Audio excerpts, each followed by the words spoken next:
ನಮಸ್ಕಾರ ಸ್ನೇಹಿತರೆ, ಇಂದು ನಾವು ಇದೇ ತಿಂಗಳು ಡಿಸೆಂಬರ್ 30ರಂದು ವೈಕುಂಠ ಏಕಾದಶಿಯ ದಿನವಾಗಿದೆ. ಈ ದಿನದ ಮಹತ್ವದ ಬಗ್ಗೆ ಈ ವಿಡಿಯೋದಲ್ಲಿ ತಿಳಿಯೋಣ. ವೈಕುಂಠ ಏಕಾದಶಿಯ ಕಥೆ, ಮಹತ್ವ ಮತ್ತು ಇದನ್ನು ಹೇಗೆ ಆಚರಿಸಬೇಕು, ಇದರಿಂದ ಸಿಗುವ ಲಾಭಗಳ ಬಗ್ಗೆ ತಿಳಿದುಕೊಳ್ಳೋಣ. ಈ ಒಂದು ದಿನ ಸಾಕ್ಷಾತ್ ವೈಕುಂಠದ ದ್ವಾರವೇ ತೆರೆಯುತ್ತದೆ ಎನ್ನುವ ನಂಬಿಕೆ ಇದೆ. ಈ ದಿನ ಉಪವಾಸ ಮಾಡಿದರೆ ಭಗವಂತ ವಿಷ್ಣುವಿನ ಕೃಪೆಯಿಂದ ಪಾಪನಾಶ, ಪುಣ್ಯವೃದ್ಧಿ, ಮೋಕ್ಷ ಪ್ರಾಪ್ತಿ ಆಗುತ್ತದೆ ಎಂದು ಶಾಸ್ತ್ರಗಳು ಹೇಳುತ್ತವೆ. ವೈಕುಂಠ ಏಕಾದಶಿ ಎಂದರೆ ಮಾರ್ಗಶಿರ ಮಾಸದ ಶುಕ್ಲ ಪಕ್ಷದ ಏಕಾದಶಿ. ಈ ದಿನವನ್ನು ಮುಕ್ಕೋಟಿ ಏಕಾದಶಿ, ಸ್ವರ್ಗದಾರ ಏಕಾದಶಿ ಎಂದು ಕರೆಯುತ್ತಾರೆ. ಶಾಸ್ತ್ರಗಳು ಹೇಳುತ್ತವೆ, ವರ್ಷದಲ್ಲಿ 24 ಏಕಾದಶಿಗಳಿವೆ, ಆದರೆ ಈ ಒಂದು ದಿನ ವೈಕುಂಠ ಏಕಾದಶಿ ಅತ್ಯಂತ ಶ್ರೇಷ್ಠ. ಏಕೆಂದರೆ ಆ ದಿನ ಭಗವಂತನು ಸ್ವತಃ ತನ್ನ ದ್ವಾರವನ್ನು ತೆರೆಯುತ್ತಾನೆ. ವೈಕುಂಠ ಏಕಾದಶಿಯ ಪೌರಾಣಿಕ ಕಥೆಯನ್ನು ಈ ವಿಡಿಯೋದಲ್ಲಿ ತಿಳಿಯೋಣ. ಹಳೆಯ ಕಾಲದಲ್ಲಿ ಮೂರನ್ ಎಂಬ ಭಯಾನಕ ಅಸುರನಿದ್ದ. ಅವನು ದೇವತೆಗಳನ್ನು ಮತ್ತು ಋಷಿಗಳನ್ನು ಭಯಭೀತಗೊಳಿಸುತ್ತಿದ್ದ.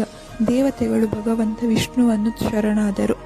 ಭಗವಂತನು ಮೂರನ್ ಜೊತೆ ಯುದ್ಧ ಮಾಡಿದ. ಆದರೆ ಯುದ್ಧದ ನಂತರ ಸ್ವಲ್ಪ ವಿಶ್ರಾಂತಿ ಪಡೆಯಲು ಬದರಿಕಾಶ್ರಮಕ್ಕೆ ತೆರಳಿದ. ಆ ಸಮಯದಲ್ಲಿ ಭಗವಂತನ ದೇಹದಿಂದ ಒಂದು ದಿವ್ಯ ಶಕ್ತಿ ಉದಯವಾಯಿತು. ಅವಳೇ ಏಕಾದಶಿ ದೇವಿ. ಈ ದೇವಿ ಮೂರನ್ ಅಸುರನನ್ನು ಸಂಹರಿಸಿದಳು.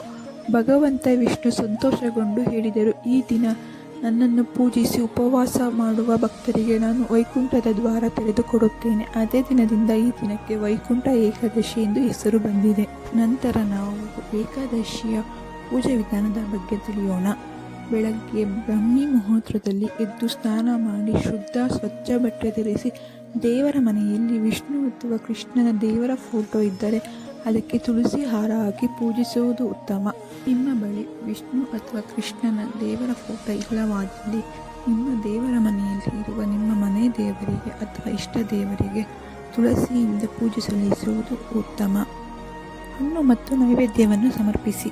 ನಂತರ ಓಂ ನಮೋ ಭಗವತೆ ವಾಸುದೇವಾಯ ನಮಃ ಅಥವಾ ಹರೇ ರಾಮ ಹರೇ ಕೃಷ್ಣ ಮಂತ್ರವನ್ನು ಜಪಿಸಿ ಪೂಜೆ ಮಾಡಬೇಕು. ನಿಮಗೆ ಸಾಧ್ಯವಾದರೆ ನಿರ್ಜಲ ಉಪವಾಸ ಮಾಡಿ, ಇಲ್ಲದಿದ್ದರೆ ಹಣ್ಣುಗಳನ್ನು ಮತ್ತು ಈರುಳ್ಳಿ, ಬೆಳ್ಳುಳ್ಳಿ ಉಪಯೋಗಿಸದೆ ಉಪ್ಪಿಟ್ಟು ಮತ್ತು ಮೊಸರನ್ನವನ್ನು ಸೇವಿಸಿ ಪೂಜೆ ಸಲ್ಲಿಸಬಹುದು.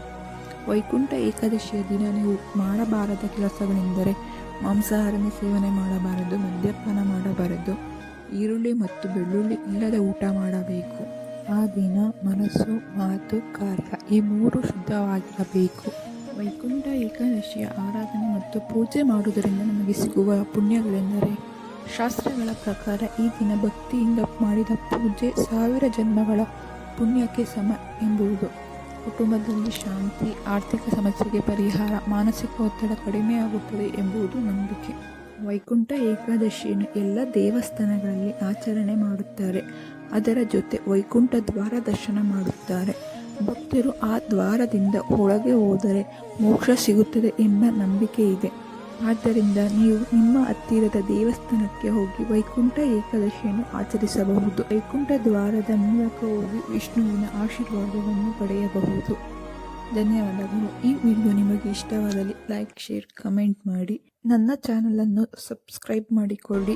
ನಿಮಗೆ ಯಾವುದೇ ರೀತಿಯ ಪ್ರಶ್ನೆಗಳಿದ್ದರೆ ಕಮೆಂಟ್ನಲ್ಲಿ ತಿಳಿಸಿ.